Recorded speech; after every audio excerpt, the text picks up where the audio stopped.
Greetings, this is Frosty Thundertrod, Telnor Beastmaster of the Sundered Guard. Well, the first weekend Alpha 2 test has ended, and unfortunately it was ended early because of DDoS attacks on Intrepid's servers and web services. I got kicked out about 10 a.m. today and was unable to get back on, so I was not able to record the footage I wanted to use for this video. The whole point of this video, however, is to talk about how well my playing the Ranger the wrong way went today. Actually, I should say this weekend. I got into the spot test Thursday and then Friday morning, so that gave me a little bit of a heads up for what I was getting into with the actual Alpha 2 test Friday afternoon. The spot test was a lot less populated and the servers ran much better. But overall, I gotta say for a first weekend Alpha 2 test, this went fairly well. I mean, there were server queue problems, there was server performance problems, but all of this is to be expected. And I imagine as both the number of testers goes down and the server infrastructure gets improved and refined, these problems will go away over time. Now, for the character I played a human ranger, but I played it primarily as a melee ranger and then using range as my backup. Also, through most of the game this weekend, I did more harvesting than I did adventuring.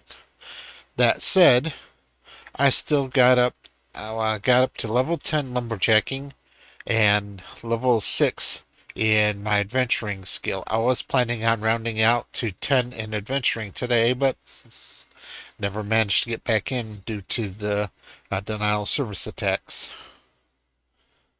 My build primarily focused around a copper mace and a copper shield. I found that in melee combat, this was pretty much comparable in damage to my ranged weapons, which was a good feel, I thought, and the shield gave me a little bit more survivability. For equipment, I had all the vendor bought stuff. I had a couple drops, but generally speaking, I was just using vendor bought equipment. My ranged weapon was the Copper Energy Book, which is a spell book that does physical attack. And then the regular Copper spell book does magic attack. I found that as a ranger, with my stat allocation that I'm given, I don't have any options to change my stats. The pure magic weapon did not do as well. However, the magic book doing physical damage, basically the Copper Energy Book, I found to be very effective in combat. Some people complained that the book's slight AoE effect tended to pull too many people, too many enemies. But since I very rarely ever used my Q attack in book mode, if I was using Q attack, I was always in melee, that this was not a problem because you didn't get the AoE proc effect when I was using it for Mirage and Headshot. Now, for the hunts, I was using Hunt of the Bear, which gave me more mitigation. For the weapon imbue, I had to use weighted at first, but then I switched it to barbed at level 7. Now, this gave me an interesting ability because that allowed me to apply bleed with a blunt weapon. So I was getting a special effect of a sword on a blunt weapon while still having the special effect of a blunt weapon, which is the daze. I found this made the ranger very strong. Now, when it's overpowered, no. I would say this actually just kind of brought me up to be even in melee with a fighter, as to where normally a warrior would probably uh, outpace me in melee combat exponentially. Now imagine if I went with a two-handed melee weapon, which is basically a greatsword in this version of Alpha 2, that my melee DPS would have been much higher. But since I was running around alone and mostly harvesting and just countering when I got attacked by mobs instead of seeking out combat, I found the extra survivability of the copper shield to be of great benefit to me. So the average combat would go with me with something aggroing on me.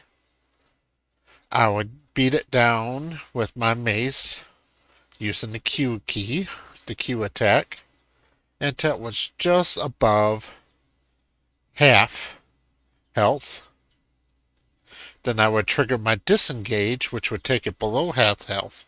I would jump back away, and then I would finish it with a headshot, which since it was below half health, I would be able to usually just finish it off right then or there, or just have just a sliver of life left. If it had just a sliver of life left, then I would use barrage to finish it. Now, as you inferred by what I said, your ammo and imbues work on your melee weapons. They also work on the book. But in this case, since I wasn't really Q attacking with the book very much, and when I was attacking with the book, it was generally in the process of finishing something off. So the imbue on the book didn't come into play very often. The Hunt of the Bear giving me extra durability. The Shield giving me extra durability. And then for armor, I was using the medium leather armor, which gave me more attack. I considered using the heavy armor, which would give me more hit points and more durability. But I decided in the end this is a DPS class, so I still needed to be able to maintain my DPS. So I went with the medium armor instead of the heavy armor. Now, if I wanted to go with, there is another option for a ranged weapon, which is the wand. The wand does not have a physical variant, but it is a one-handed ranged weapon, so you can get a focus to put in your offhand, which gives you some physical attack on top of your magic attack. So if you're going to use a wand, or if you're going to use the plain copper spellbook, not the copper energy spellbook, then I would highly suggest you going with the light cloth armor, because the light cloth armor gives you more spell attack power, which as a ranger you don't have that good spell attack power because your stats aren't right for it.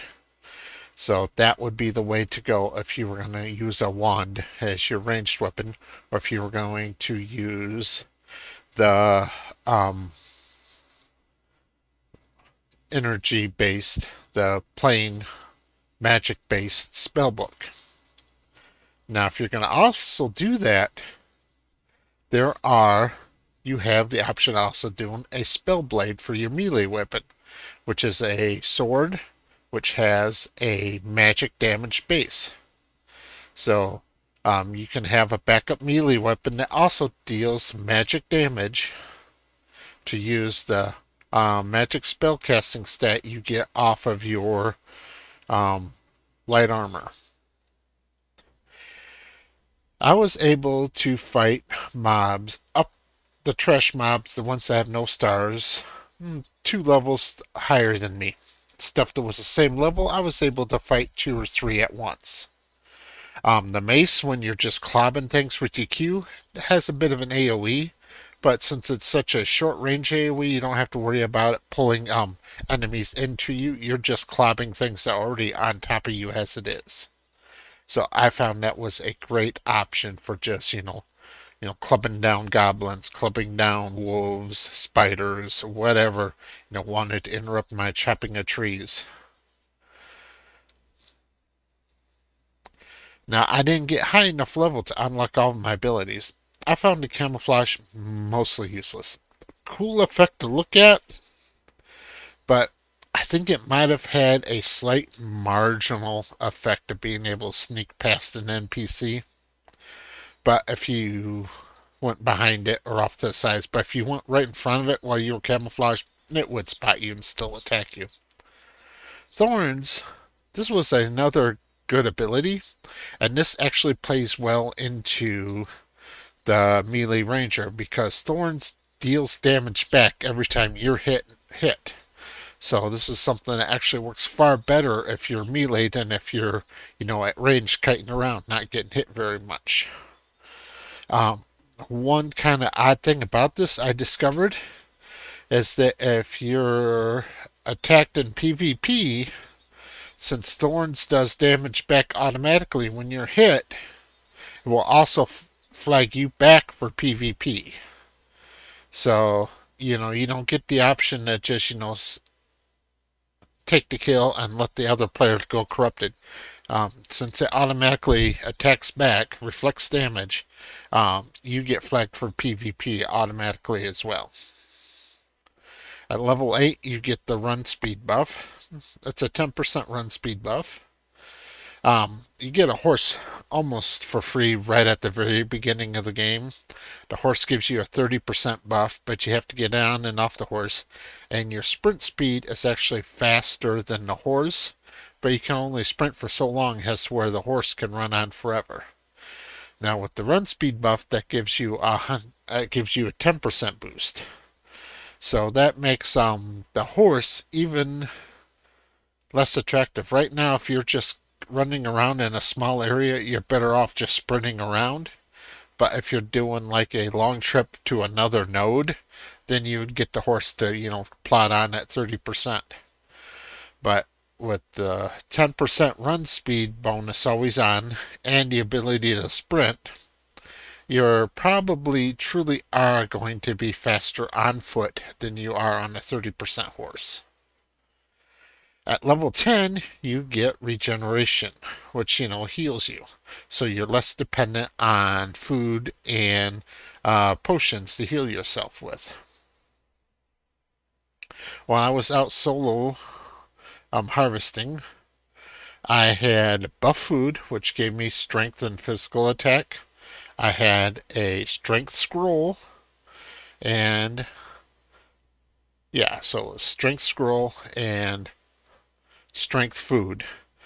So I can use those two items, one of each. So there's a whole bunch of scrolls, a whole bunch of food. So you can have one buff from the food, one buff from the scroll that can both buff the same stat. And then I had recovery food, and then I had potions.